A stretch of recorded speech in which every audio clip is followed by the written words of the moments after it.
Do you all read about this or hear this? That you used to go up on Mulholland Drive and park every night and visualize seeing yourself as... Yeah, I would visualize, This is when you were broke and poor. You know, right, having directors interested in me and people that I respected saying, you know, I like your work or whatever that is, and I would visualize things coming to me that I wanted or whatever. Drive home and think, well, I do have these things. They're out there. I just don't have a hold of them yet, but they're out there. I wrote myself a check for $10 million for acting services rendered, and I gave myself 5 years, or 3 years maybe, and I dated it Thanksgiving 1995. Just before Thanksgiving 1995, I found out that I was going to make $10 million.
Do you all read about this or hear this? That you used to go up on Mulholland Drive and park every night and visualize seeing yourself as.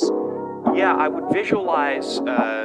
This is when you were broke and poor. You know, right, having directors interested in me and people that I respected saying, I like your work or whatever that is, and I would visualize things coming to me that I wanted or whatever. Drive home and think, well, I do have these things. They're out there. I just don't have a hold of them yet, but they're out there. I wrote myself a check for $10 million for acting services rendered, and I gave myself 5 years, or 3 years maybe, and I dated it Thanksgiving 1995. Just before Thanksgiving 1995, I found out that I was going to make $10 million.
Do you all read about this or hear this? That you used to go up on Mulholland Drive and park every night and visualize seeing yourself as. Yeah, I would visualize. This is when you were broke and poor. You know, right, having directors interested in me and people that I respected saying, you know, I like your work or whatever that is, and I would visualize things coming to me that I wanted or whatever. Drive home and think, well, I do have these things. They're out there. I just don't have a hold of them yet, but they're out there. I wrote myself a check for $10 million for acting services rendered, and I gave myself 5 years, or 3 years maybe, and I dated it Thanksgiving 1995. Just before Thanksgiving 1995, I found out that I was going to make $10 million.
take this feeling.